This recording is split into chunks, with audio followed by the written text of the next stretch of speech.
मूर्तिभेद विभागिनी व्योमवत्व्याप्त देहाय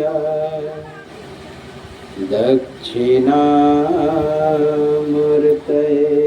नमः। दक्षिणामूर्तये नमः। श्री सद्गुरु महाराज की जय। जितने तादाद में हैं उनके अनुसार जो घोष नहीं हुआ, हम लोगों को पूर्ण श्रद्धा और विश्वास के साथ जय घोष करना चाहिए। कोई सुने अथवा ना सुने, परमात्मा अवश्य सुनते हैं। एक शब्द आप लोग सुने होंगे कि दीवार को भी कान होता है, अर्थात वह परमात्मा सभी जगह है।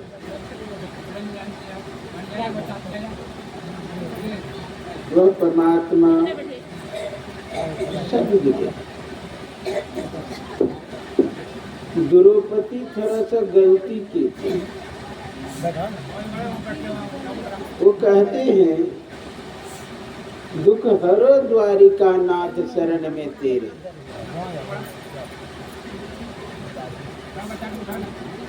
ज्यों ही नाम पुकार की। आप लोग जानते हैं इतनी नारी, इतनी कृपा हुई प्रभु का कि सारी बीच नारी की नारी बीच सारी, सारी ही नारी है कि नारी ही सारी। पुकार में विलंब थे, आने में नहीं।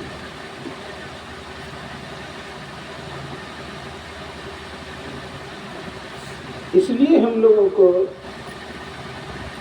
समर्पित होकर के जय घोष करना चाहिए। जोर से करें। श्री सद्गुरु महाराज की जय। एक बार और हो जाए। श्री सद्गुरु महाराज की जय। सर्वत्र रूप में विराजमान आराध्य देव को कोटि से नमन।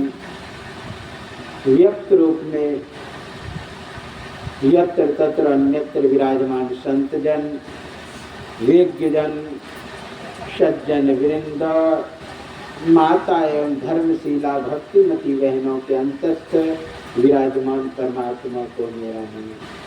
अभी आप लोग यत्र तत्र से सुरेशानंद बाबा के पौत्र के जन्म उत्सव पर एकत्र हुए हैं।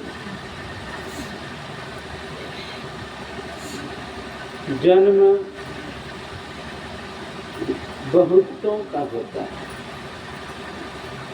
एक सेकंड में 4 बच्चे पूरे विश्व में जन्म लेते और 1 मिनट में सैकड़ों बच्चे, 1 घंटे में हजारों बच्चे जन्म लेते और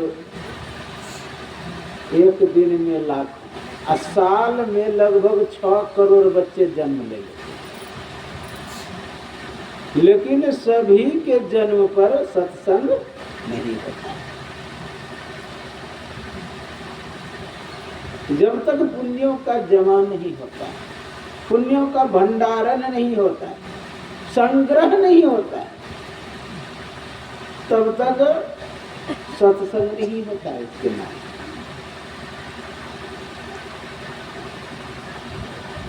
यूं ही बुद्ध किसी के घर में जन्म नहीं ले लिया, यूं ही राम कौशल्या के यहाँ जन्म नहीं ले लिया। वो भी पुण्य की, सत्संग की, तप किए तब जाकर के। आप लोग अभी सुने पाठ में कश्यप अदिति महातप गिनने तिनका में पूरा बर दिन में।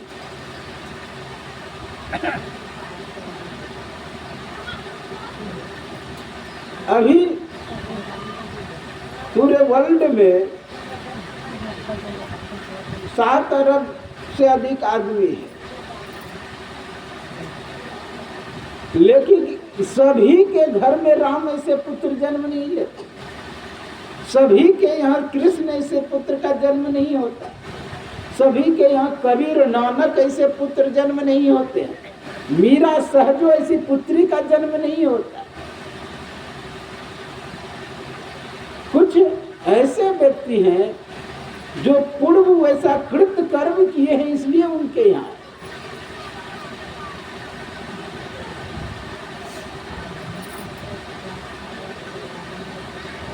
सभी चाहते हैं कि राम ऐसा पुत्र हो, सभी चाहते हैं कृष्ण ऐसे पुत्र का जन्म, सहजो मीरा ऐसी पुत्री का जन्म, लेकिन उसके योग हम व्यवस्था ही नहीं कर पाते। उसके योग व्यवस्था किसने की? कौशल्या ने की, कश्यप अदिति महातप के लिए व्यवस्था उनके लिए है।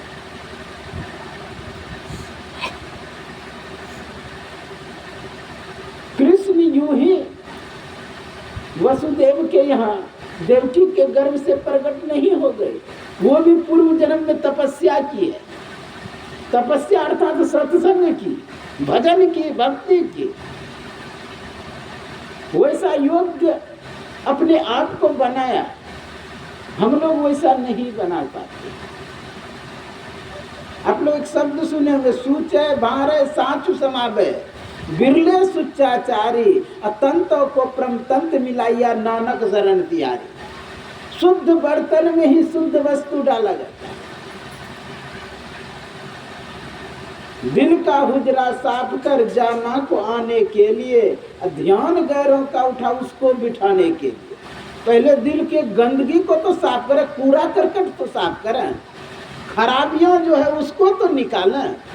साधारण सी कोई महात्मा का प्रोग्राम लेते हैं, बड़े महात्मा का, तो कितना सफाई करते हैं, कितनी व्यवस्था करते हैं, उनके योग्य रहने का जगह बनाते हैं। अगर नहीं बनाए तो विशाल से भी चले जाएंगे, आप लोग जानते हैं। इसलिए वैसी व्यवस्था करना होगा उनके लिए। जब तक वैसी व्यवस्था नहीं होगी तो वैसे संस्कारी व्यक्ति नहीं बन सकते। इसलिए जमीन ही प्रधान नहीं होता, बीज ही केवल प्रधान नहीं होता, जमीन भी प्रधान होता है। अगर अच्छी जमीन है तो अच्छी फसल होगी, अगर बीज के योग्य व्यवस्था कर दिए तो अच्छी फसल होगी, और नहीं तो अच्छा बीज भी आकर के खराब हो जाएंगे, सड़ जाएंगे। इसलिए अगर अच्छी फसल चाहते हैं, अच्छी व्यवस्था करनी। कश्यप अदिति वैसी व्यवस्था की, इसलिए उसके यहाँ राम आए। बुद्ध जब जन्म लिए थे, आपको पता है, बुद्ध जब जन्म लिए कुछ ही दिन के बाद उसकी माँ शरीर छोड़ने वाली, अपनी बहन के गोद में दी और देते हुए कहती है कि लो बुद्ध को रखो, ये मेरे तपस्या का फल है, मैं जो तीर्थ किया हूं उसका फल है। यूं ही बुद्ध सभी के यहाँ नहीं आ जाते। जिस समय जन्म लिए थे बुद्ध, कुलगुरु आए थे, हिमालय में तप कर रहे थे, कुलगुरु आए, उनके गोद में दिया बच्चे को, और कहते हैं जो ही दिए तो गुरु, उनके कुलगुरु जो थे वो रोने लगे। तो शुद्धोधन सिद्धार्थ के पिताजी पूछते हैं कि आप क्यों रो रहे हैं, क्या बच्चे का भविष्य ठीक नहीं है? कहा बच्चे के भविष्य पे नहीं रो रहा, मैं अपने दुर्भाग्य पे रो रहा। कहा क्या दुर्भाग्य? कहा कि जब ये बुद्ध बनेंगे तब मैं नहीं रहूंगा, यही दुर्भाग्य है मेरा। और उसने कहा ये बुद्ध बनेंगे यानी बहुत बड़े महात्मा बनेंगे। ये बात ज्यों ही पता चला शुद्धोधन को, उसको बढ़ने से पहले, बड़े होने से पहले उनके आसपास ऐसी व्यवस्था किए कि उसे वैराग्य ना हो जाए दृश्य को देख करके। आसपास जो फुलवारी लगाए, फूल में ऐसा कोई वृक्ष नहीं जिसमें सूखी हुई पत्तियां रहे, मुरझाया हुआ फूल रहे, क्योंकि मुरझाए हुए फूल को देख करके वैराग्य हो जाए, सूखी पत्तियों को देख करके वैराग्य हो जाए, और आसपास कोई बीमार न रहे, आसपास कोई बूढ़ा न दिखाई दे, आसपास कोई लंगड़ा नहीं दिखाई दे, ऐसी व्यवस्था किया। संयोग देखिए, सिद्धार्थ के जो चाची थी वो चाहती थी क्या, देवदत्त राजा बने। तो सिद्धार्थ को कहते, सिद्धार्थ जानते हो तुम्हारा एक और राज्य है। कहा कि हमारी राज्य के नक्शा में तो उसको नहीं दर्शाया गया है। कहा चलो मैं राज्य दिखाता हूँ। उसके पिताजी क्या किए थे, जितना लंगड़ा है सबको उस राज्य में भर्ती कर दिया था, जो बीमार है सबको वहाँ ट्रांसफर कर दे, जो भी बूढ़ा हो सब उसको उधर भेज दे। यानी ना बूढ़े को देखेगा ना वैराग्य होगा, न बीमार व्यक्ति को देखेगा न वैराग्य होगा, न लंगड़ा को देखेगा न वैराग्य होगा, न कोई मरा हुआ व्यक्ति देखेगा न वैराग्य होगा। ऐसी व्यवस्था की गई। लेकिन उनकी चाची उसको उसी राज्य में ले गया जिस राज्य में लंगड़े को रखा गया था, जिसमें बूढ़े को रखा गया था, जिसमें बीमार को रखा गया था, जो जहाँ जाके मरे। अपने राज्य के नक्शा में नहीं दर्शाया गया था उसका स्थान। ज्यों ही ले गए, देखते हैं कि उधर से कोई व्यक्ति खो खो करते आ रहा है। कहा कि इसको क्या हुआ, कहीं बीमार हो गया है। कहा मुझे भी होना पड़ेगा, वो तो शरीर का धर्म है। फिर दूसरे को देखा बूढ़ा लाठी टेकता हुआ आ रहा है। कहा इसको क्या हो गया है, क्यों टेढ़ा होके चल रहा है। कहा अब ये बूढ़ा हो गया है, मुझे भी होना पड़ेगा। कहा वो तो शरीर का धर्म है। फिर देखा उधर से आ रहा है, अंगम गलितम पलितम मुंडम दसन विहीनम जातन तुंडम करकृत कंपित क्षोभित दंडम या मुंचत्या आशा बंडम। अंग गल रहा था, शरीर में झुर्रियां पड़ गई थी, केस सभी बबुले के केस की तरह सफेद हो गया था और दांत सब झड़ गया था। ऐसा व्यक्ति आ रहा था उधर। कहा इसे क्या हुआ, ये गाल क्यों चिपक गया है, केस ऐसा उजला क्यों हो गया है। कहा वो शरीर का धर्म है, जा। कहा कि अच्छा तो मुझे होना पड़ेगा। कहा वो तो शरीर का धर्म। आगे बढ़े, एक मरा हुआ व्यक्ति को लेकर के आ रहे थे, राम नाम सत्य है, राम राम। कहा इसको क्या होगा, जो मर गया है। कहा मुझे भी। वो तो जातो ध्रुवस्य मृत्यु ध्रुवो जन्म मृतस्य च। जिसका जन्म हुआ है उसकी मृत्यु निश्चित है। उधर से देखा कि एक सन्यासी आ रहा है। कहा इसने लाल क्यों पहने है। कहा ये सन्यासी बन गया है, संसार से त्यागी बन गया, भगवान के भजन में लग गया है, उस सत्य की खोज में लग गया है, जिसके कारण ये बुढ़ापा होती है, जवानी आती है, बालकपन होता है, उस सत्य को खोजने के लिए, जिसके कारण से। कहा तब तो यही ठीक है। उसी समय अपने सारथी से कहा कि मैं तो चला। अरे वही महात्मा बनता है जिसके घर में खाने का नहीं हो। आपको कमी क्या है जो आप महात्मा बन रहे हैं। आपके पास सब चीज का सामर्थ्य है, तिजोरी भरा पड़ा है, राजमहल भरा पड़ा है। कहा कि सारथी तुमने दूर से उस तिजोरी को देखा है, इसलिए तुमको आकर्षण पैदा कर रहा है कि ताला लगा हुआ है, और उस ताला का चाबी मेरे पास था और मैं खोल करके उल्टा पुल्टा के देखा हूं, तिजोरी के अंदर कुछ भी नहीं है। जो दूर से देखता है उस तिजोरी को, उसे पता चलता है कि इसमें बहुत माल है, लेकिन जो नजदीक से देखता है और विचार करता है कि सारा कुछ भी नहीं। गुरु महाराज बोले तन धन सारा सुत पित दारा, नहीं आवे वो काम, कुछ काम नहीं आने वाला है। इसलिए सभी के यहाँ बुद्ध नहीं आ गया।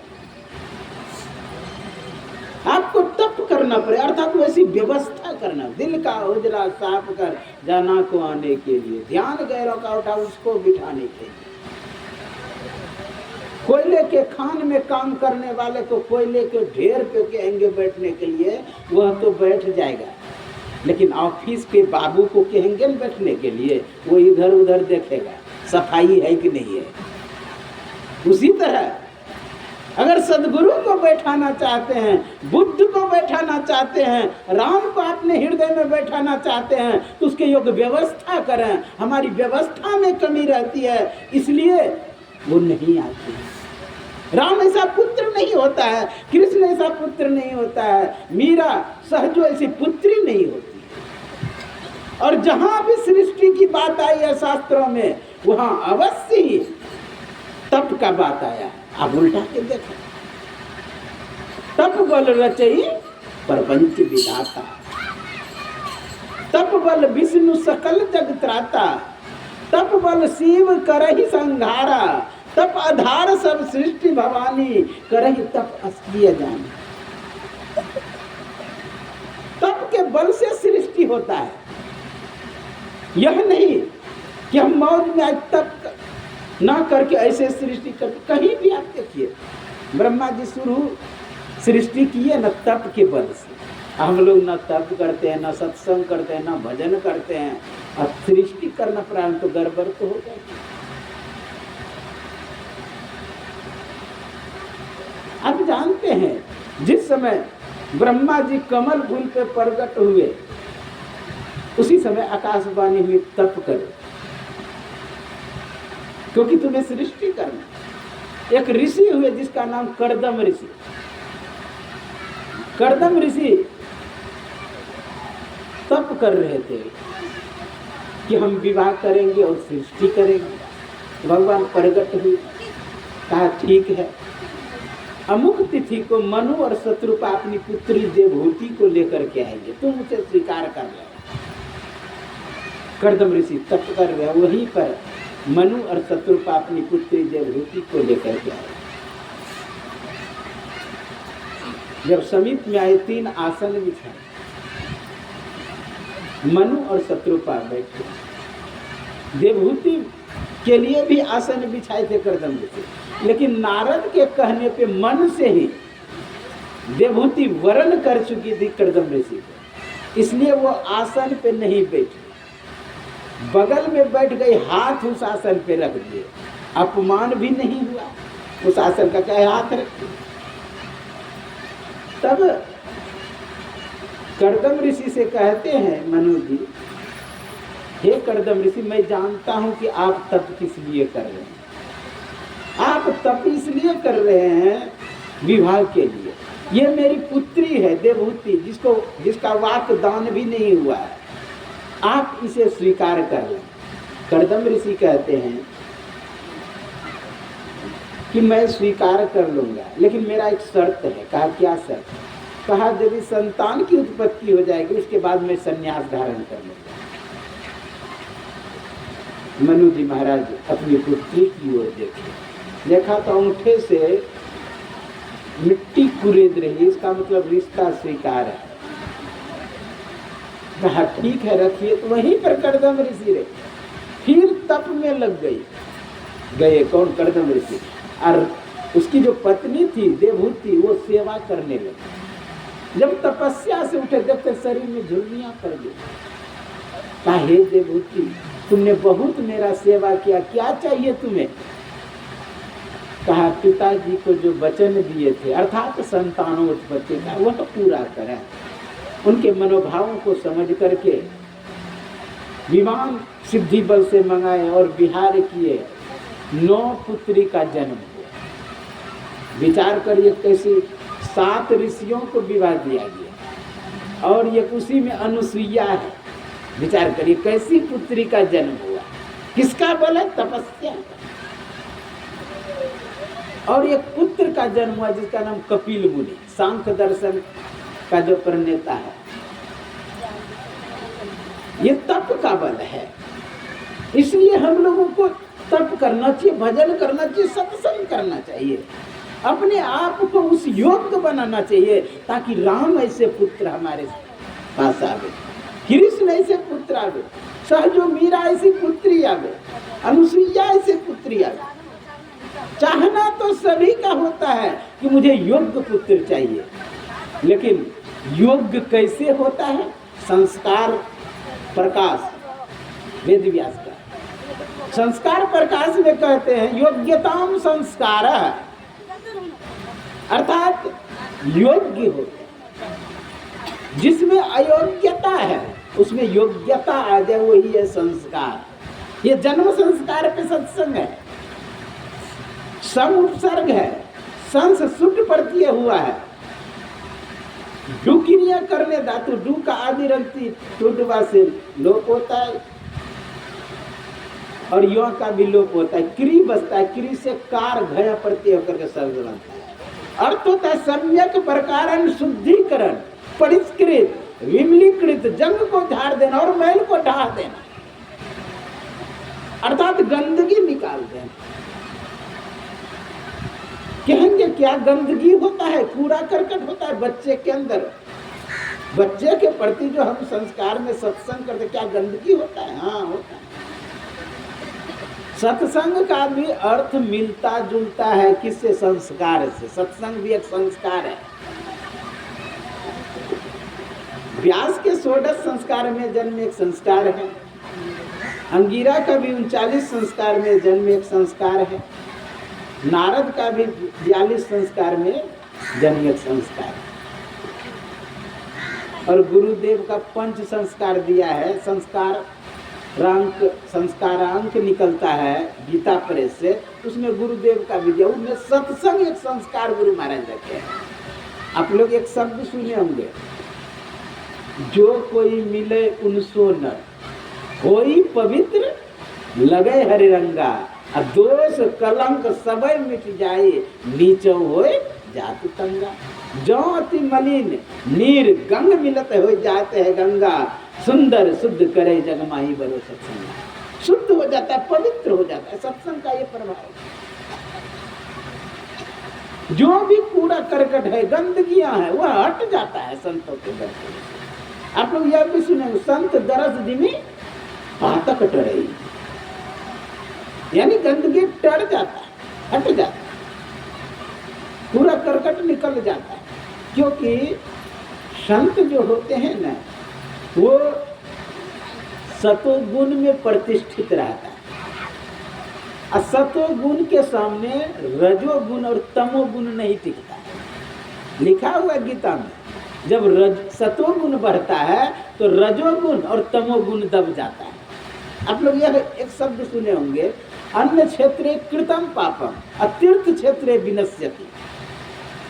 कारण क्या है कि तीर्थ क्षेत्र में विनाश होता है?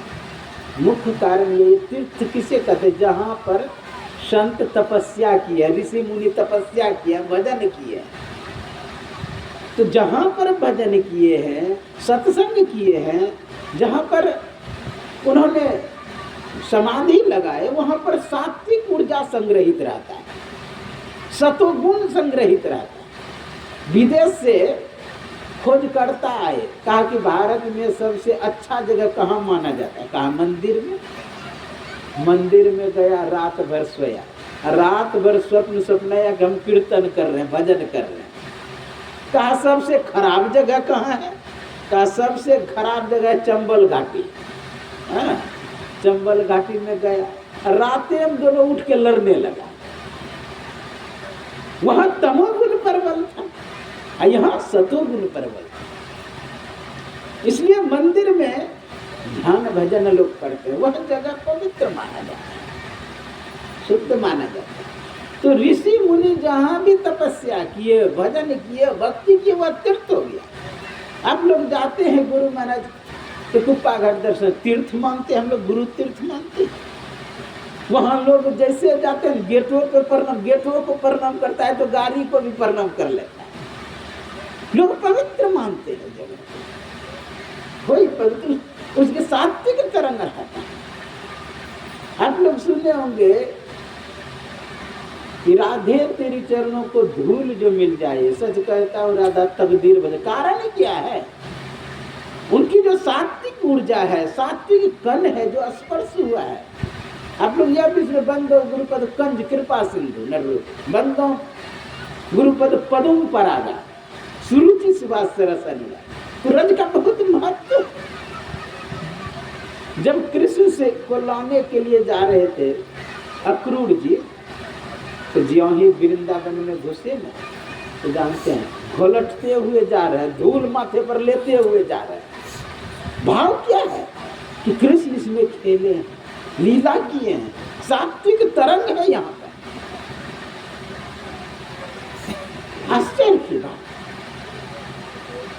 इसीलिए संत महापुरुषों का सामान लोग सहयोग करके संग्रहालय में रखते हैं। उसका यूज किया हुआ जो वस्त्र है उसको सहज समेट करके रखते हैं अच्छे ढंग से कि हजारों वर्ष तक लोग उसका दर्शन करें। उसके वस्त्र को, उसके गाड़ी को, सब चीज को रखते हैं। आश्चर्य सब कुछ व्यक्ति हो जाते हैं जो कि जहां पर गुरु महाराज टहले बुले घूमे उसी का मिट्टी कटवा के जब बाहर फेंकता है तो दर्द होता है अंदर, परेशानी को कि लोग उस जगह का दर्शन के लिए, उस मिट्टी का दर्शन के लिए कितने महात्मा लोग। महर्षि संत सेवी प्रमोद जी महाराज शरीर पूरा हुआ था तो मैं देखा था जहाँ पे जलाया गया पहले तो उसका बर्फ समाप्त हो गया, बर्फ जो रखा था सब बर्फ खा गया, लोग बर्फ में जो रखा था बर्फ खा गया। और जहाँ पे जलाया गया जानते इतना मट्टी गड्ढा कर दिया, राख तो ले ही गया, हाँ मिट्टी भी खोद के लेके चला गया लोग। कारण क्या? वहां पर सात्विक ऊर्जा तरंगित होते रहता है।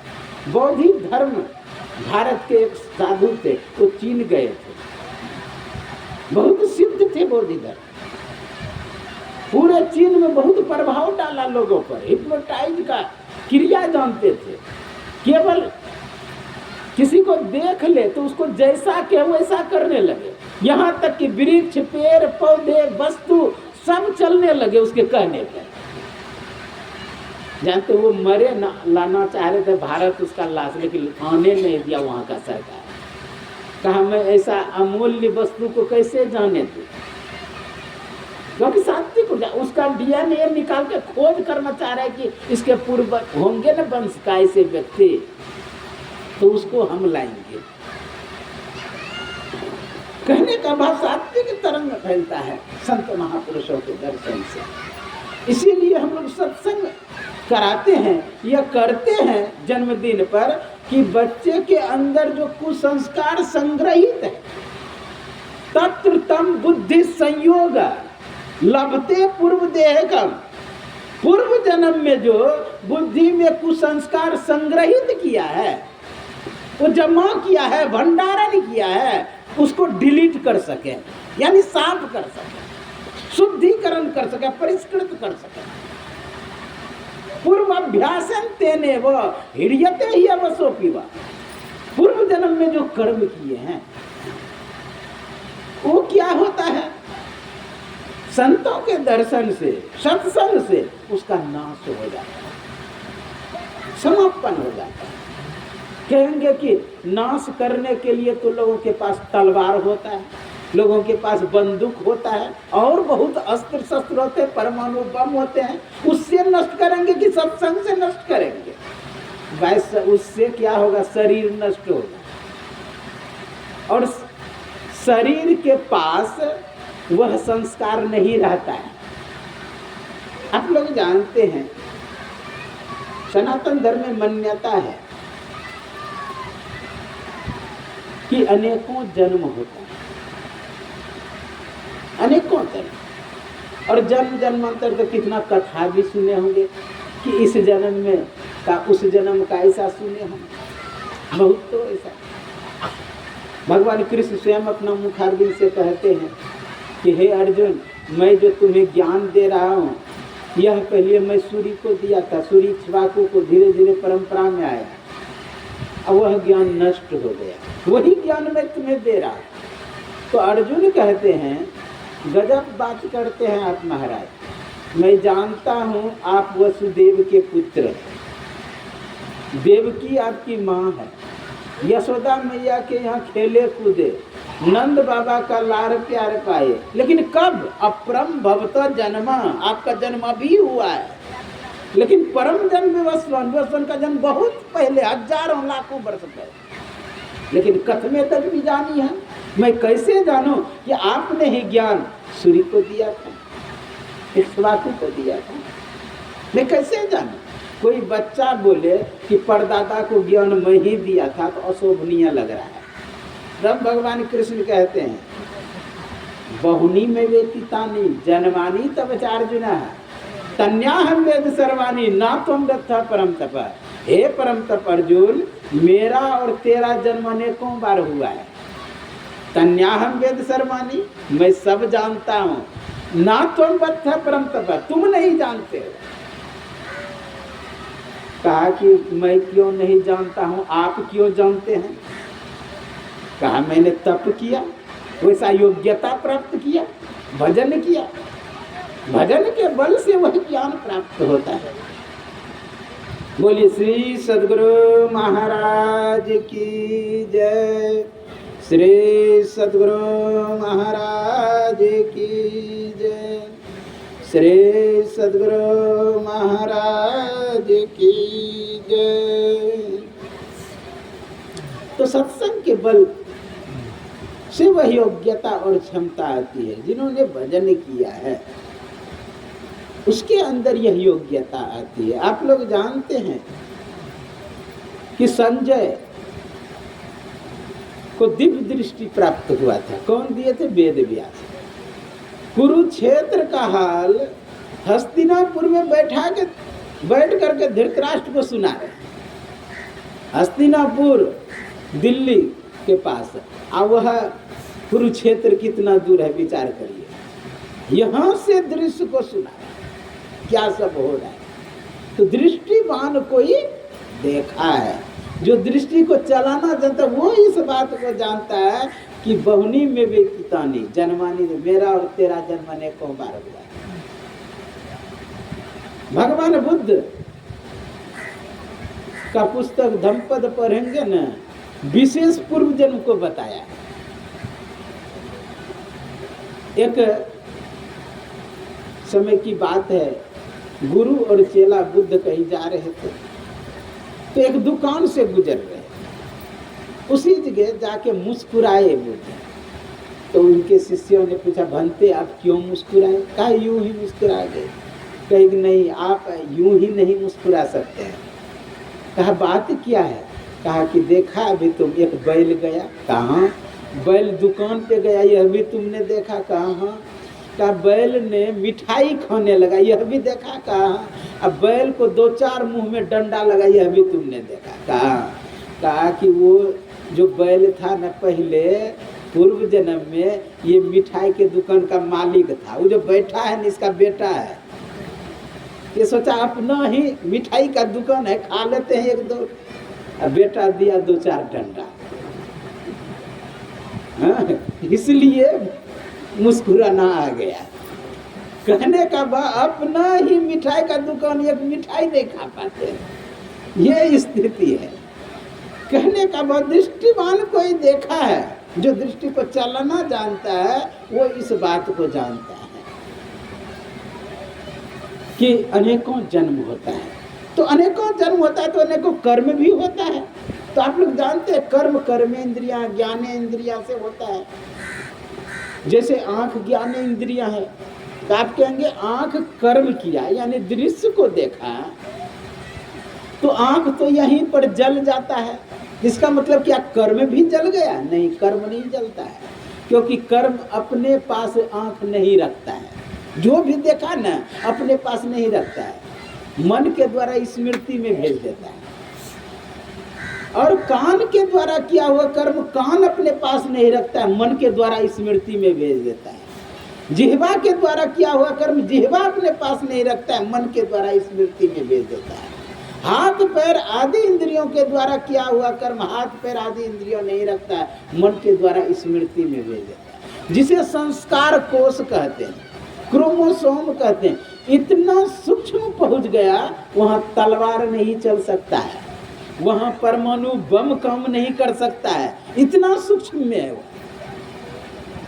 जैसे कान से आपने शब्द सुना, तो कान के जो पर्दा है, बोलिए शुरू सदगुरु में क्या कहते, बोलिए श्री सदगुरु महाराज की जय। तो कान का जो पर्दा है सुनिए गौर से, कान का जो पर्दा है वहां तक बैखरी बानी पहुंचा, जो आपने सुना। क्या कहेंगे कि कान के पर्दा तक पहुंचा, तो कान तो डॉक्टर भी कान के पर्दा को सिलाई कर देता है, कुछ कर देता है, तो कर्म तो वहां पर समाप्त हो गया होगा। नहीं, कान के पर्दा तक ही नहीं रहा, ये तो बैखरी है, एक मध्यमा वाणी है। मध्यमा क्या होता है? कान के पर्दे के पास से इलेक्ट्रिक वेव के द्वारा मस्तिष्क के केंद्र तक जाता है। और केंद्र वो क्या है? एक पदार्थ है, सूक्ष्म कण है। तो कहेंगे वो सूक्ष्म कण भी तो जल जाता है? सूक्ष्म कण भी वहीं पर नहीं रहता है जो आपने सुना। फिर मस्तिष्क के केंद्र से मन तक जाता है, इसे कहते हैं पश्यंती वाणी। कभी वैज्ञानिक नहीं सुन पाएगा पश्यंती वाणी। जिस दिन सुन लिया वो पूरा घोषणा कर देगा कि पूरे सृष्टि में मंत्र गूंज रहा है। कौन? तो वेद मंत्र, क्योंकि पूरी सृष्टि वेद मंत्र से बना है। आप लोग सुने हो अभी वक्ताओं से, क्या सुने कि उल्टा नाम जपत जग जाना, वाल्मीकि होय ब्रह्म समाना। एक शब्द को जपा और पूरे जगत को जान लिया, क्योंकि जो शब्द पूरे जगत में व्यापक है उसी को पकड़ लिया, इसलिए पूरी सृष्टि को जान गया। पूरे सृष्टि वेद मंत्र से बना है। इसलिए आप लोग सुने होंगे कि वहाँ रामधुनी हुआ ना तो वर्षा होने लगा, पहले सुने होंगे। या कोई वेद मंत्र से भी प्रभावित कर देता है, वर्षा कर देता है। कोई ऐसा गान करता है कि वर्षा करा देता है। कारण क्या है? वह जो मंत्र उस कण पर प्रभावित किया, सूक्ष्म कण जो। तो क्या मस्तिष्क के केंद्र से कहाँ गया? मनस केंद्र तक, मन तक। विचार करें कितना सूक्ष्म पहुंच गया। उस तलवार से वहां नहीं काटा जा सकता। और फिर है पड़ा पश्यंती के बानी, पड़ा बानी, कितना सूक्ष्म पहुंच गया। तो उसी तरह आंख के किया हुआ कर्म भी मन के द्वारा स्मृति में चला जाता है। नाक कान आदि इंद्रियों के द्वारा किया हुआ कर्म नाक कान आदि इंद्रियों नहीं रखता है, मन के द्वारा स्मृति। हाथ पैर आदि इंद्रियों के द्वारा किया हुआ कर्म हाथ पैर आदि इंद्रियां नहीं रखती, मन के द्वारा स्मृति में चला। वह स्मृति संस्कार कोश है क्या? ये मनुष्य का शरीर जो है 600 खरब कोशिका सेल से बना है। और 600 खरब कोशिका सेल में 600 खरब केंद्रक होता है, नाभिक। और उसमें बटी हुई रस्सी के समान एक होता है, उसमें चिपका हुआ जीन रहता है। और जीन के अंदर होता है वह संस्कार कोश। विचार को कितना सूक्ष्म चला गया। और उसी को न्यूक्लियस कहते हैं। और न्यूक्लियस क्या है? पर का ये विद्युत चुंबकीय गुण है मात्र। पूरा संस्कार उसमें भरा हुआ है, पूरे संस्कार। और वहीं पर नहीं है, और वहां से चला जाता है रेशमी। ये जो पूरे वो जो खोज किया वैज्ञानिक, वो संस्कार कोश है क्या?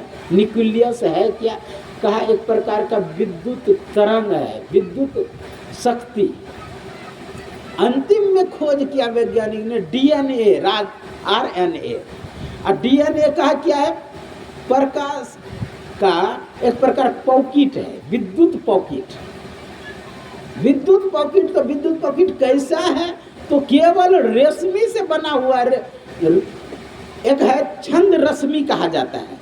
और इस पूरे सृष्टि में 300 रश्मि काम कर रहा है। और पूरे जो लुब्धा हुआ रूप है वही है न्यूक्लियस, वही है विद्युत पॉकेट।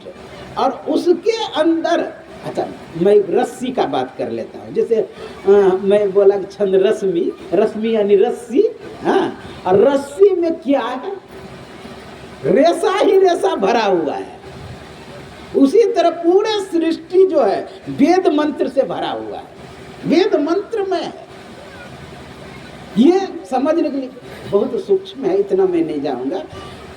मैं कभी वर्णन करूंगा। 300 रश्मियों का वर्णन है। ओम रश्मि, महतत्व रश्मि, उसके बाद प्राण अपान, ये सब रश्मियां मिल करके विज्ञान तो अंतिम क्वार्क तक पहुंचा है। हाँ, इससे आगे नहीं, उससे आगे मनस्तत्व, मनस्तत्व से महतत्व, महतत्व से प्रकृति, प्रकृति चेतन, फिर ओम रश्मि, उसके बाद परमात्मा।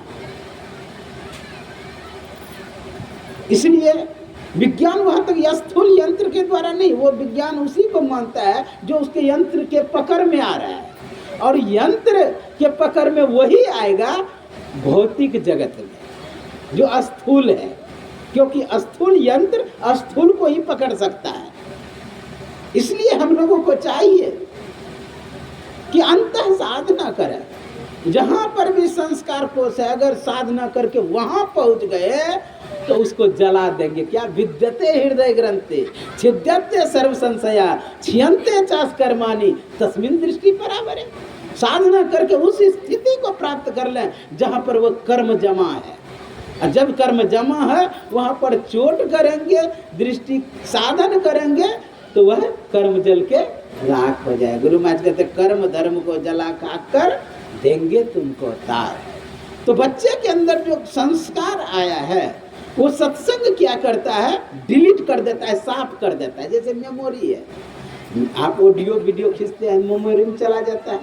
अब मेमोरी को निकाल लीजिए, अब मोबाइल को थवा कर दिए, कोई बात नहीं, लेकिन वही मेमोरी अगले जन्म में चला, दूसरे मोबाइल में डाल के आप देख सकते हैं क्या है ऑडियो वीडियो। उसी तरह ये संस्कार कोश है, दूसरे जन्म में चला जाता है। क्योंकि भगवान कृष्ण कहते हैं, जब कहा कि भजन करते हैं, जो सत्संग करते हैं, क्या वह नष्ट भ्रष्ट तो नहीं हो जाता है? कहा कि नहीं, नष्ट भ्रष्ट तो नहीं होता है, बादल की तरह छिन्न भिन्न नहीं होता है। कच्चिन्नो भय भ्रष्ट चिन्ह भरवे का नाश नहीं होता है। ना पार्थ ना मूत्र विनाश तस्य विद्यते, ना ही कल्याण कृत कश्चित दुर्गति तात गच्छति।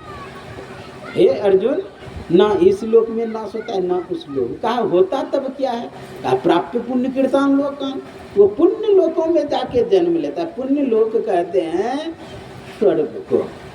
और लोकान शब्द प्रयोग किया है, लोकान है बहुवचन। अब बहुवचन अगर होगा तो स्वर्ग ही केवल पुण्य लोक नहीं होगा, विष्णु लोक भी, शिव लोक भी पुण्य लोक ही माना जाएगा।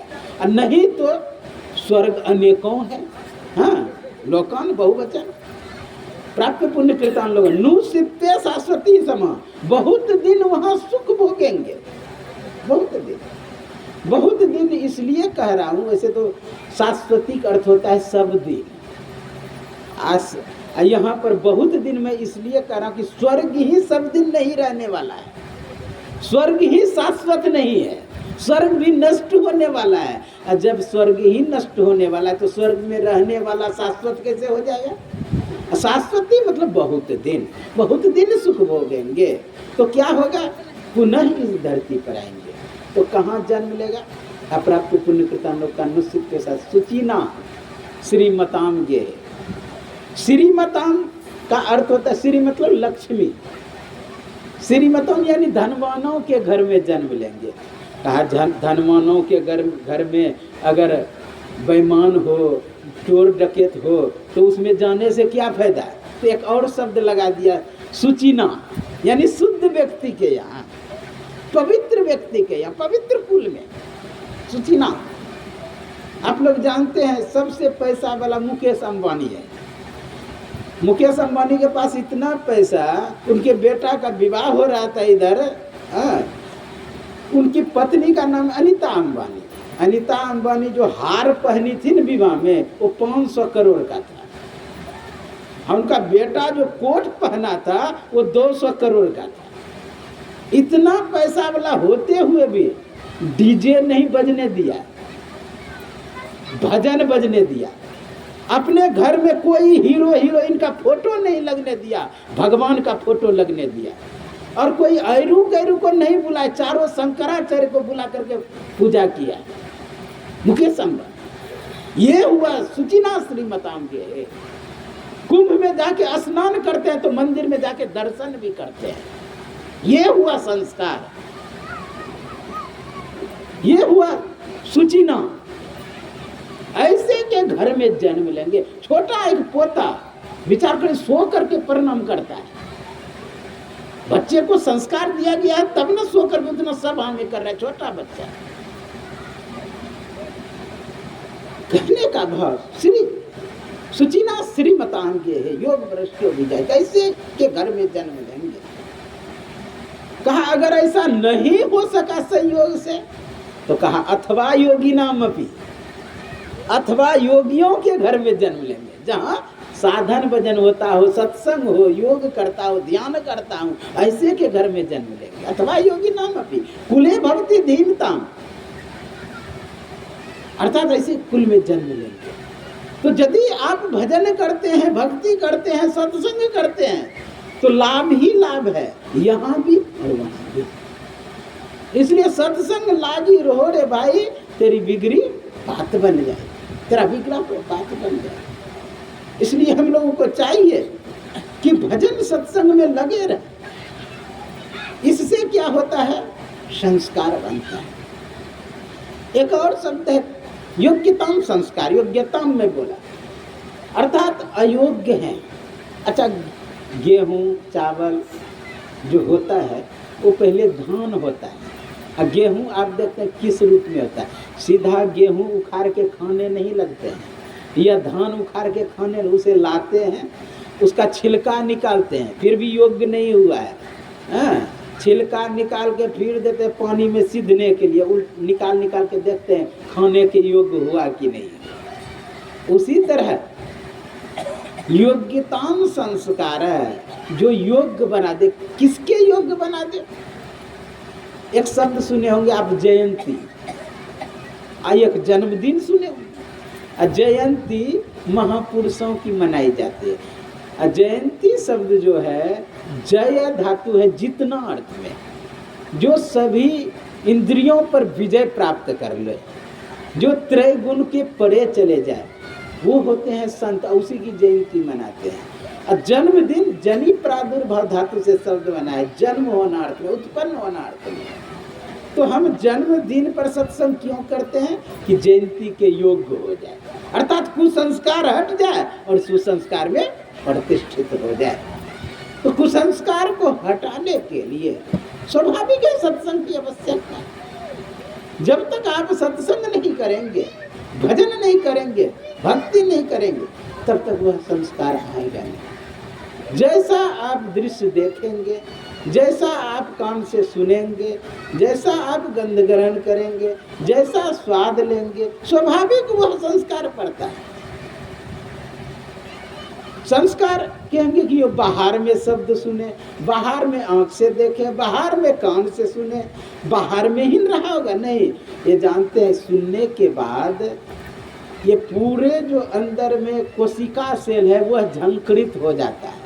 और कोशिका सेल ही झंकृत नहीं होता है, अंदर में जो केंद्रक है, नाभिक है, वह भी झंकृत हो जाता है। और केंद्रक नाभिक ही नहीं, अंदर में जो न्यूक्लियस है वह भी संचालित हो जाता है। न्यूक्लियस के बाद जो क्वांटम, न्यूट्रॉन, प्रोटॉन, ये सब संचालित हो जाता है। न्यूट्रॉन प्रोटॉन के बाद जो क्वांटम खोज किया, क्वार्क खोज किया, स्ट्रेंथ खोज किया, जो मॉलिक्यूल खोज किया, ये सब तरंगित होता है। कहाँ पहुँचता है वो?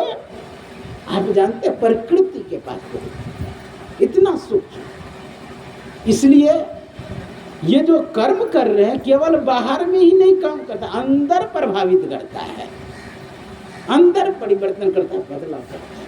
अगर सत्संग कर रहे हैं तो सात्विक तरंग अंदर जाएगा। कहाँ? तो पूरे कोशिका सेल में वो सत्संग का जो तरंग है वह पहुँचेगा, पूरे न्यूक्लियस में सत्संग का तरंग पहुँचेगा, पूरे मॉलिक्यूल में सत्संग का तरंग पहुँचेगा, और पूरे वह महतत्व के पास, मनस्तत्व के पास वो पूरा सत्संग पहुँचेगा। इसलिए हम लोगों को चाहिए कि सत्संग करते रहे, सत्संग लागी रहो रे भाई, तेरी बिगड़ी बात बन गई। तो भगवान राम के जन्म के संबंध में इसलिए हम लोग सुनाया कि बच्चे भी वैसा संस्कारी बने। हम लोगों का नींव कमजोर रहता है, इसलिए मकान सही ढंग नहीं हो पाता है। नींव कहने का भाव मेरा है, घर के पूरे सदस्य को सत्संगी होना चाहिए। हाँ, पूरे सदस्य घर के नहीं, उधर का जो संगे संबंधी वह भी सत्संगी होना चाहिए, और इधर के संगे संबंधी को भी सत्संगी होना चाहिए। शास्त्रों में है, पातम पूत परातम घोरा न कुछुत थोरम थोड़ा। बच्चे पर जो संस्कार पड़ता है, बाप माँ का तो पड़ता ही है, दादा दादी का उससे आधा, उससे आधा दादा दादी का, अब फिर उससे आधा उधर नाना नानी का, उधर का भी आता है। और फिर उससे आगे पूर्वज का, यानी परंपरा से आता है। अगर आप बच्चे को सही संस्कारित देखना चाहते हैं, शुद्ध राम ऐसे व्यक्तित्व देखना चाहते हैं, तो आपको पहले से संभलना होगा, नियम मजबूत करना होगा। आप कह सकते हैं कि बच्चे को संस्कारी बनना है तो दादा दादी को क्या जरूरत है संस्कारी होने का, है? वो तो अलग है, हम अलग हैं, चाहे पिताजी भी अलग है, भाई बच्चे अपने संस्कार से आए हैं। नहीं, ऐसा नहीं होता है। राम मंदिर बना, 262 या 63 फीट ऊपर गया, हाँ जानते हैं 263 फीट तो ऊपर गया ही, नीचे भी 200 फीट ले गया। नीचे जबकि लोग देखता नहीं है, जा करके नीचे देखता है कितना खर्चा हुआ नीचे, जितना ऊपर उतना नीचे। जितना बड़ा मकान बनाना चाहते हैं उतना नींव आपको मजबूत देना पड़ेगा, जो कि नींव दिखाई भी नहीं देता है, जबकि नींव से लगता है कोई मतलब नहीं, लोग देख नहीं पा रहे। फल ही प्रधान नहीं होता है, फूल ही प्रधान नहीं होता है, जड़ भी प्रधान होता है, जो जड़ दिखाई भी नहीं देता है। उसी तरह हम लोगों को चाहिए पूरे समाज को सुसंस्कृत करें, और पूरे समाज को संस्कृत करने के लिए आपको यह सत्संग का संस्कार जरूरी है। यदि आप पूरे समाज को संस्कृत कर दिए तो बच्चे भी संस्कारी ही आएंगे, स्वाभाविक। अच्छा, कोई बच्चा जन्म लिया, आप विदेश भेज दीजिए जन्म एक समय, वहाँ से क्या हिंदी सीख के आएगा? क्योंकि वैसे समाज में पला तो अंग्रेजी ही बोलते आएंगे। मैं देखता हूँ कोई बाहर जाता है, इधर दीमापुर इधर काम करने के लिए, उधर से अंग्रेजी बोलते आता है। कारण क्या? वहाँ लोग अंग्रेजी बोल रहा है इसलिए सीख लिया। जैसे दक्षिण भारत में लोग काले काले होते हैं क्योंकि वहाँ धूप अधिक पड़ता है, गर्मी अधिक होती है, और गर्मी अधिक होने के कारण जिंदगी में कभी पंखा बंद नहीं करना पड़ेगा। ये जो है ना, जो आपको ठंडी आती है, ठंडी उधर नहीं, क्यों? पंखा इसलिए बंद नहीं करना। और उत्तर जाएंगे तो कभी पंखा चलाना ही नहीं पड़ेगा, और पंखा मकान में लगाने का ही जरूरत नहीं पड़ेगा। उत्तर जाएंगे गोरे और उधर जाएंगे काले, और इधर मध्य वाला जो है ना गोरे काले सभी। यहाँ पंखा भी चलाना पड़ता है, पंखा बंद भी करना पड़ता है, क्योंकि गर्मी भी पड़ती है, ठंडी भी पड़ती है, तो वातावरण का प्रभाव पड़ता है। इसलिए अगर पूरे समाज शिक्षित है, पूरे समाज सत्संगी हैं, पूरे परिवार सत्संगी हैं, तो स्वाभाविक बच्चे पर संस्कार करें, क्योंकि आसपास का तरंग ही वैसा है। कोई बच्चा पढ़ने में तेज नहीं होता, इधर उधर खेलने कूदने में या बदमाशी करता है, कहता है इसको भर्ती कर दो कहाँ, कॉन्वेंट में या कोई स्कूल में, क्योंकि वहाँ पढ़ाई का माहौल है। क्यों? समाज उससे निकाल के ले जा रहे हैं। ऐसे माहौल में जमा करना चाहिए ताकि इसका संस्कार बने। तो हम लोगों को क्या करना चाहिए? तो सत्संग में लग करके रहें, तप करें, भजन। ऐसे तो पूर्व जन्म का भी संस्कार आता है। पूर्व जन्म का संस्कार आप लोग सुने होंगे, कीट न जाने भेम को कर ले अब समान। आप बाहर में भी बदल सकते, सुनाते सुनाते कीट न जाने भेम को। अब पूर्व का संस्कार जो कुछ गंधी देवी तो भी बात से बात। आप लोग यह भी सुनेंगे, भक्ति बीज बिन सही नहीं, जौ जुग जाए अनंत, और ऊंच नीच घर जन्म ले तो संतों का संत। उतना समय नहीं व्याख्या करने का। तो पूर्व जन्म का संस्कार और बाहर में भी परिवर्तन कर सकते हैं। गर्भ में बालक है उस समय भी आप जैसा दृश्य, जैसा भाव, जैसा विचार रखेंगे बच्चे पर पड़ेगा, और गर्भाधान संस्कार के समय भी जैसी वृत्ति, जैसा विचार, जैसा भाव रखेंगे वो बच्चे पर पड़ेगा। 7 वर्ष तक बच्चा अनुकरण करता है, इसलिए 7 वर्ष तक अगर बच्चे को अच्छे संस्कार में रखें, और वह कहाँ होता है? घर में ही रहता है बच्चा 7 वर्ष तक। तो आप देखेंगे किसी बच्चे को, आप अगर बीड़ी पी करके फेंक दिए हैं तो बच्चा उठा करके खींचने लगेगा। इससे मतलब नहीं कि क्या है नहीं है, लेकिन आपने खींचा है इसलिए बच्चा भी उठा करके खींच रहा है। आप देखेंगे बच्चे को, आप पहन के जूता आए खोल करके अंदर गए, अब बच्चा आके पैर डाल देगा उसमें, बस बुलना शुरू करेगा। बड़ा है कि छोटा है, गिरेंगे या क्या, उससे मतलब नहीं है। आप पहने हैं या न बड़ा पहने आप व्यक्ति, इसलिए बच्चे भी पहन रहे हैं। तो 7 बरस तक अनुकरण का समय होता है। 7 बरस तक बच्चे को इतना संस्कार दे दें ताकि बाहर भी जाए ना, प्रहलाद के तरह। प्रहलाद पिताजी के पास गया, पहले कहाँ रहा? नारद बाबा के कुटिया पर। उस 7 बरस तक वो संस्कार उसको पड़ गया। अब वहाँ जब गया पिताजी के पास, कहा पुत्र तुमने क्या सीखा है? कहा सर्वनम कीर्तनम यस्य विष्णुपाद सेवनम अर्चनम वंदनम साक्यमात्म निवेदनम। कहा मैं पूजा करना सीखा, अर्चनम वंदनम, वंदन करना सीखा, विष्णु का चरण का सेवा करना सीखा। और इस संस्कार को हटाने के लिए, इस संस्कार से निकालने के लिए आप जानते हैं उनके पिताजी कितना यातनाएं दिया उसको।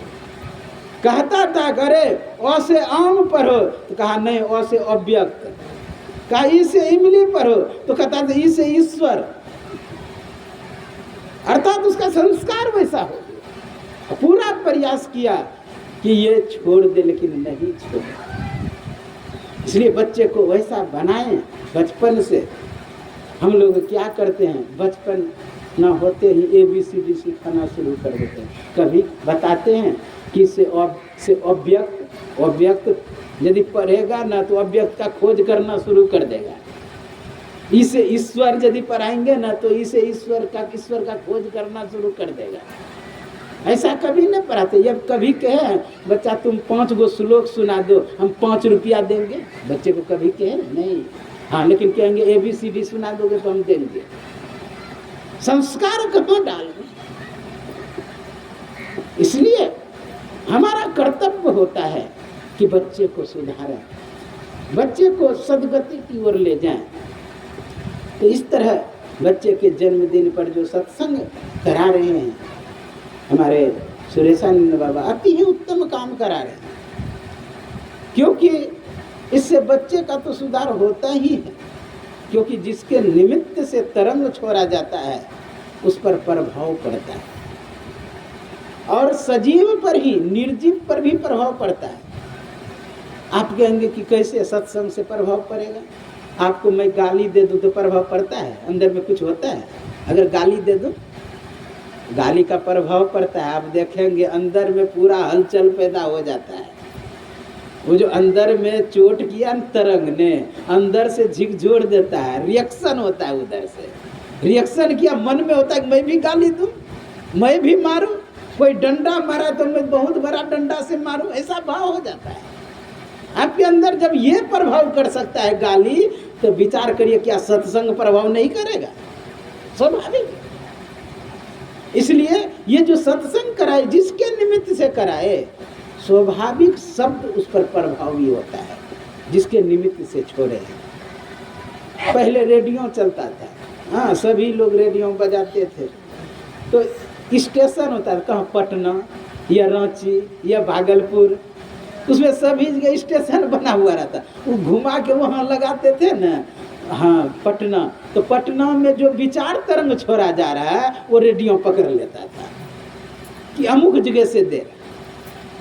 तो जब वहाँ का तरंग छोड़ा हुआ हमारा रेडियो पकड़ सकता है, जो कि निर्जीव वस्तु है, तो हम लोग तो सजीव हैं, तो किसी का छोड़ा हुआ तरंग क्यों नहीं प्रभावी होगा? इसीलिए यह जो सत्संग कराए, अति ही उत्तम काम कराए। मैं गुरुदेव से प्रार्थना करता हूँ उस बच्चे के प्रति,